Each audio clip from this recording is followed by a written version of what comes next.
Halo teman-teman, saya Asep. Pada kesempatan ini saya akan membahas tentang cara menghitung dana kompensasi pasca kerja menurut Undang-Undang Nomor 11 Tahun 2020 tentang Cipta Kerja. Ini adalah informasi yang penting sekali untuk diketahui oleh para karyawan dan juga para pemilik perusahaan. Dana kompensasi pasca kerja, atau dulu istilahnya dana pesangon, adalah dana yang diterima oleh karyawan ketika terjadi pemutusan hubungan kerja atau PHK. PHK bisa terjadi karena bermacam sebab, termasuk dalam hal ini adalah pemutusan hubungan kerja karena memasuki usia pensiun. Itu juga PHK ya. Nah, untuk itu ada kompensasi yang diterima oleh pekerja atau karyawan dan diberikan tentunya oleh pemilik perusahaan.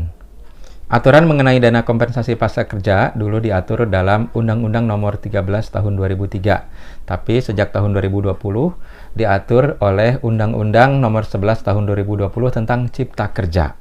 Nah, Undang-Undang Cipta Kerja ini sering disebut dengan Omnibus Law karena dia mencakup banyak undang-undang lainnya.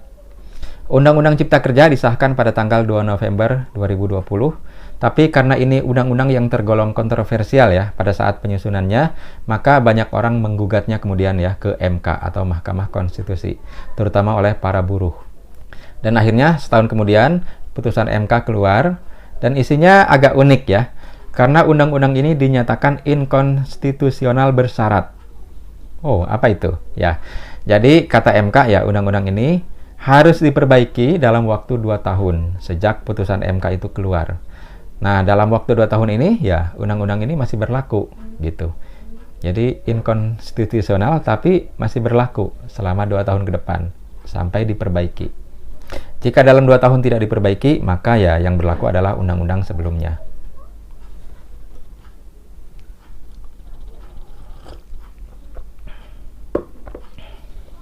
Untuk materi yang akan kita bahas ini, saya telah membuat sebuah PowerPoint sederhana. Cara menghitung dana kompensasi pasca kerja menurut Undang-Undang Nomor 11 Tahun 2020 tentang Cipta Kerja. Ini disusun oleh saya sendiri, Asep Sofyan, Agen Allianz. Loh, kok Agen Allianz ngebahas undang-undang? Ya. Nah, ini materi yang saya dapatkan saat mengikuti training dana pensiun dari Allianz. Jadi, mohon maaf sebelumnya ya, saya ingatkan bahwa materi ini mengandung promosi. Tapi promosinya sedikit saja di ujung. Sebagian besar ya berisi edukasi tentang cara menghitung dana kompensasi pasca kerja. Nah, ini Undang-Undang Cipta Kerja Nomor 11 Tahun 2020.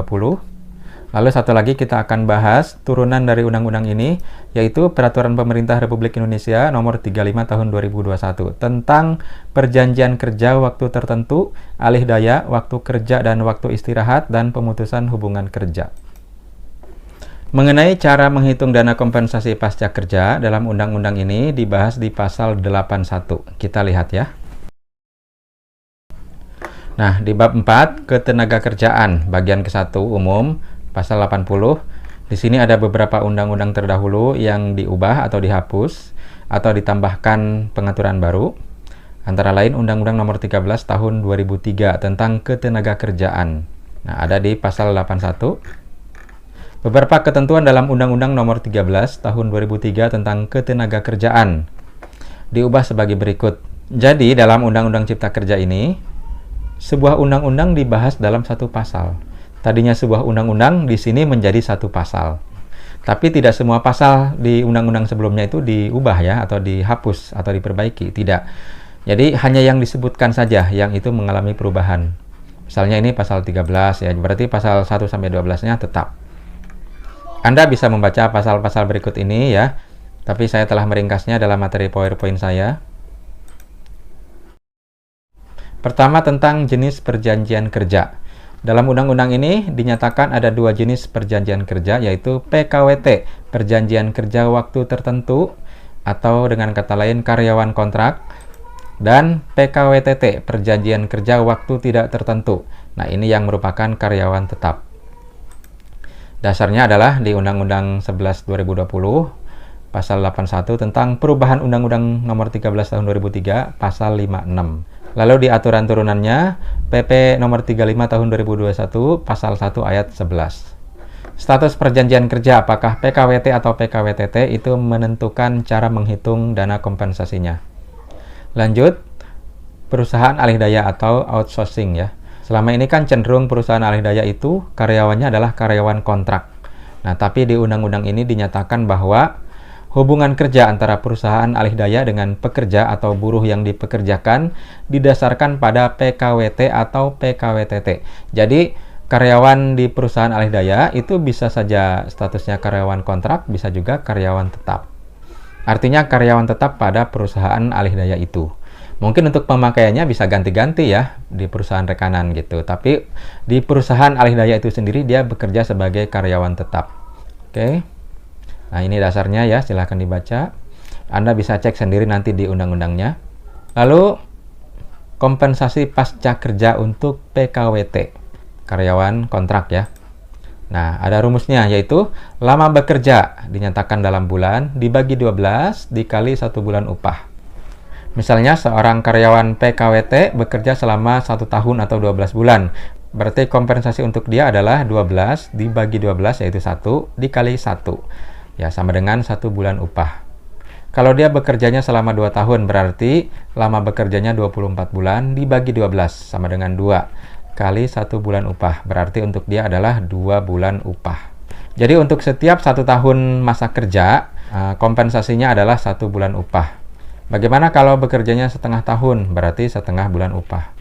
Kalau bekerjanya 1,5 tahun, berarti 18 dibagi 12, 1,5 dikali 1 bulan upah. Berarti 1,5 kali upah bulanan dia. Oke, ini dasarnya ya di pasal 16 ayat 1 PP 35 tahun 2021. Lalu kompensasi untuk PKWTT.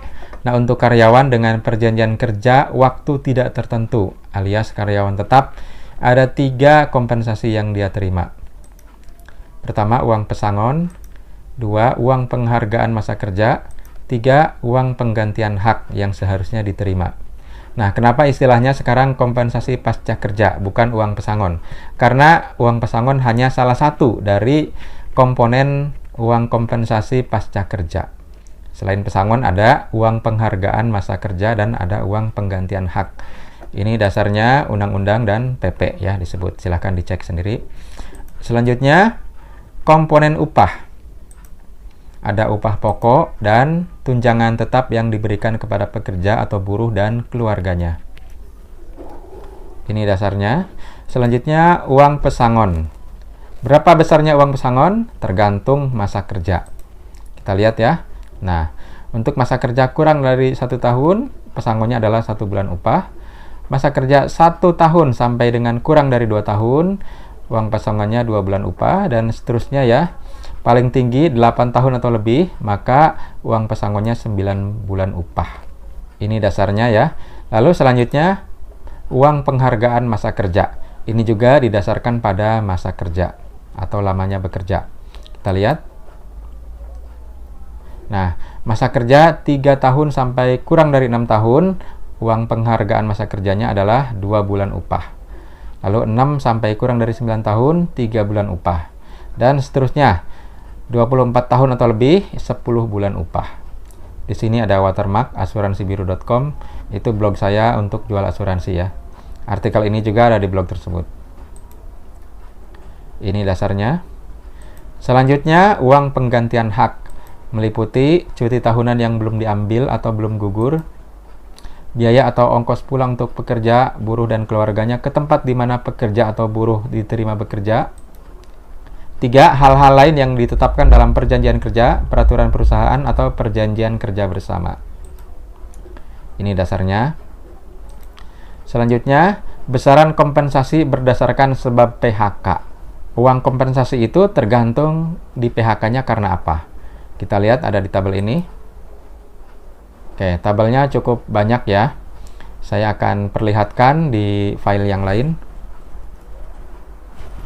Oke, ini ya. Sebab PHK, uang pesangon, uang penghargaan masa kerja, uang penggantian hak, dan uang pisah. Ini sebabnya jika ya, 1, karena penggabungan, peleburan, atau pemisahan perusahaan dan pekerja tidak bersedia melanjutkan hubungan kerja, atau pengusaha tidak bersedia menerima pekerja. Nah, ini di pasal 41 ya, PP 35 tahun 2021.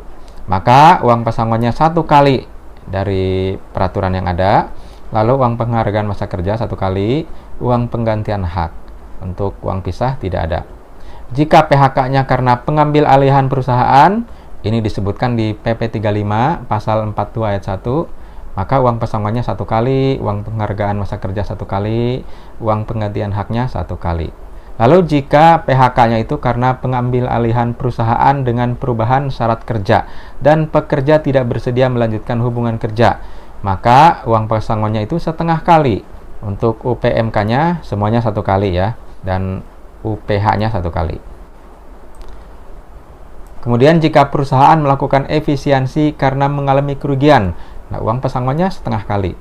Tapi kalau perusahaan melakukan efisiensi untuk mencegah kerugian, jadi kerugiannya belum, maka uang pesangonnya 1 kali. Dan seterusnya ya, ada banyak sekali macam-macam sebabnya, dan terutama yang membedakan dari sebab-sebab ini adalah ke uang pesangonnya. Ada yang 0,5 kali, ada yang 1 kali, ada juga yang tidak ada ya, kalau si karyawannya itu yang bersalah atau mengundurkan diri atas kemauan sendiri, itu tidak ada uang pesangon, tidak ada juga uang penghargaan masa kerja. Dan seterusnya, yang terbesar itu kalau pekerja tidak dapat bekerja karena sakit berkepanjangan atau cacat tetap akibat kecelakaan kerja selama lebih dari 12 bulan. Nah, untuk uang pesangonnya 2 kali dari ketentuan. Untuk UPMK-nya 1 kali dan UPH-nya 1 kali.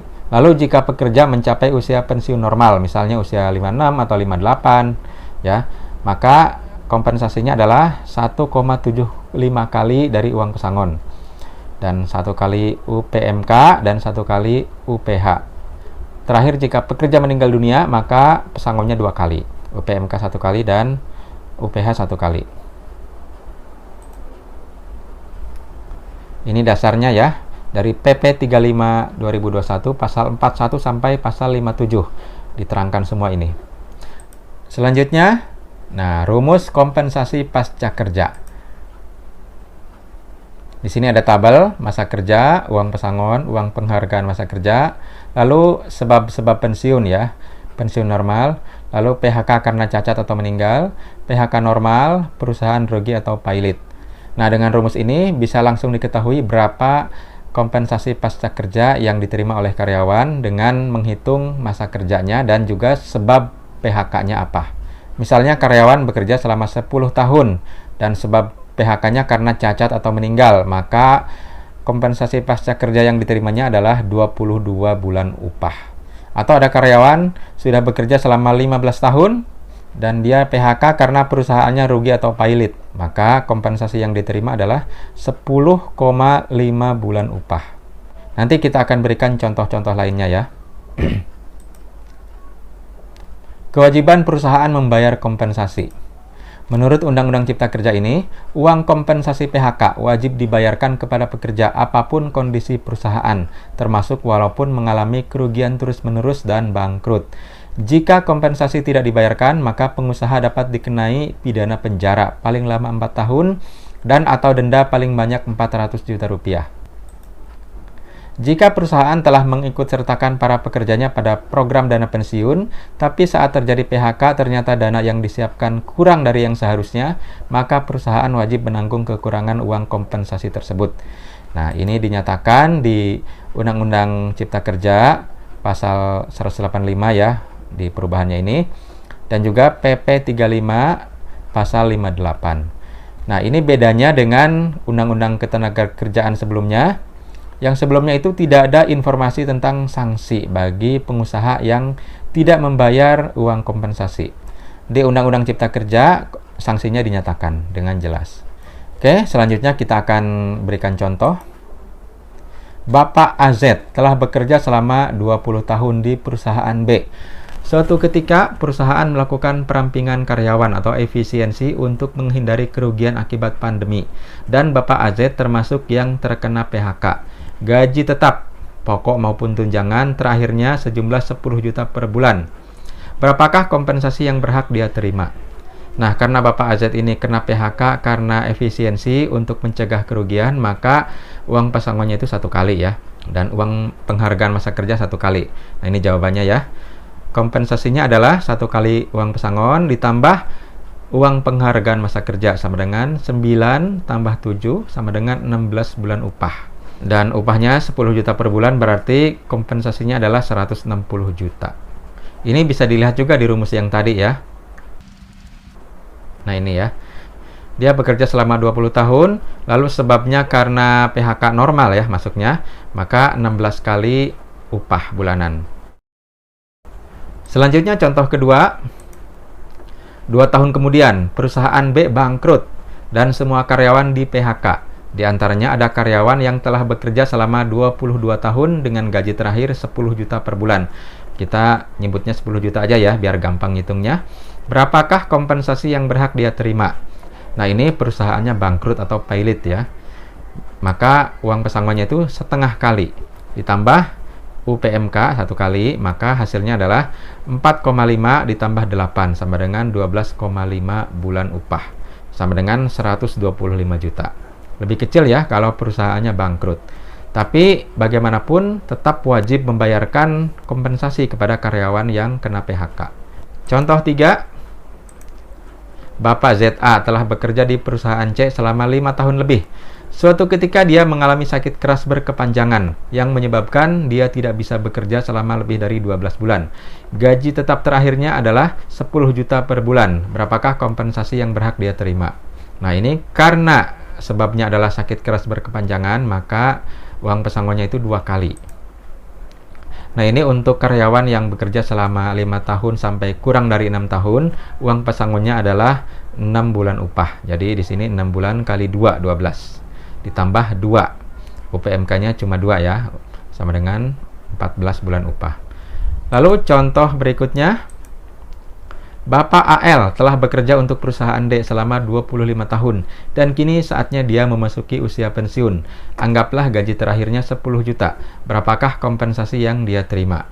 Nah, untuk PHK karena memasuki usia pensiun, uang pesangonnya dikalikan 1,75 kali.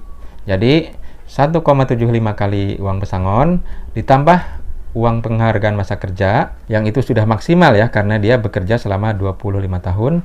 Sama dengan 15,75 ditambah 10 sama dengan 25,75 bulan upah atau 257,5 juta jika gajinya 10 juta. Ini ada ya di tabel yang rumus itu. Kita lihat lagi. Nah ini ya, bekerja selama lebih dari 24 tahun, pensiun normal. Nah ini 25,75 bulan upah.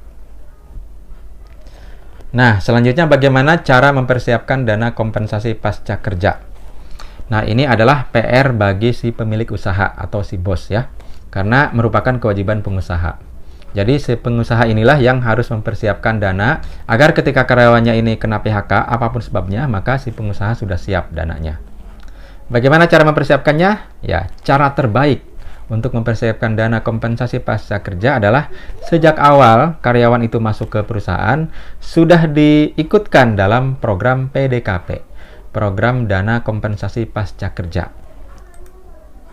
Nah, ikutkan para karyawan ke dalam PDKP, program dana kompensasi pasca kerja dari DPLK Allianz Life Indonesia.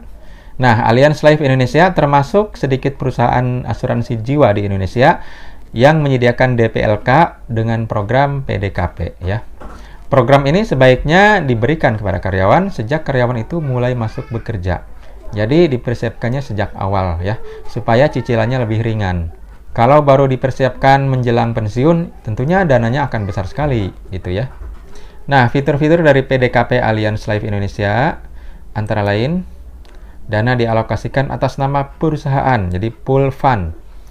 Lalu, iuran hanya berasal dari perusahaan. Nah, untuk karyawan tidak usah khawatir ya, karena ini merupakan kewajiban perusahaan, maka yang bayar iurannya adalah si bos.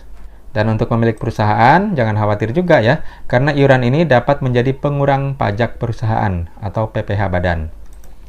Lalu, besarnya iuran sesuai perhitungan kebutuhan atau bisa sesuai anggaran perusahaan. Kalau bisa ya, sesuai kebutuhan nanti kira-kira berapa berdasarkan gaji karyawan dan perkiraan kenaikan gaji karyawan setiap tahunnya. Nanti kan ketahuan ya di usia pensiun butuh berapa untuk kompensasi pasca kerjanya. Tapi bisa juga ya sesuai anggaran perusahaan, mampunya dulu berapa, nanti bisa ditingkatkan. Pembayaran manfaat secara sekaligus atau lump sum saat terjadi PHK pada karyawan. PHK kan bisa terjadi kapan saja ya. Nah, itu dananya harus tersedia. Dan bisa juga PHK itu terjadi pada banyak karyawan sekaligus, misalnya saat terjadi efisiensi. Kalau dananya sudah disiapkan lewat PDKP ini, tentunya tidak akan lagi mengganggu arus kas perusahaan. Lalu, biaya pengelolaan investasi sangat rendah, hanya 1,08% per tahun. Nah, kalau Anda mempersiapkan investasi ini melalui instrumen lainnya, misalnya reksadana, itu kan biayanya rata-rata 2% per tahun. Khusus untuk PDKP, karena dibuat berdasarkan undang-undang, maka biaya investasinya sangat rendah. Lalu ada pajak final, ini juga sangat rendah ya, hanya 5% untuk dana kompensasi di atas 50 juta. Kalau di bawah 50 juta, tidak dikenakan pajak final. Dan ini bermanfaat untuk kompensasi pensiun normal, sakit berat atau cacat tetap, meninggal dunia, dan PHK sebab lainnya.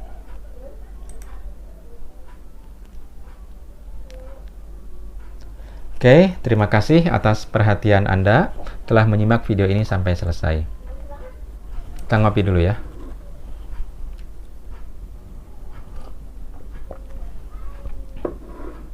Oke, demikian yang dapat saya sampaikan. Semoga bermanfaat untuk Anda semuanya.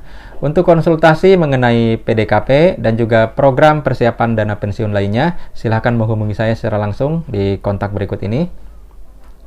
Mudah-mudahan saya juga punya kesempatan untuk membahas atau mengulas tentang program PDKP ini dalam satu video tersendiri. Semoga kita semua sehat sejahtera senantiasa. Amin.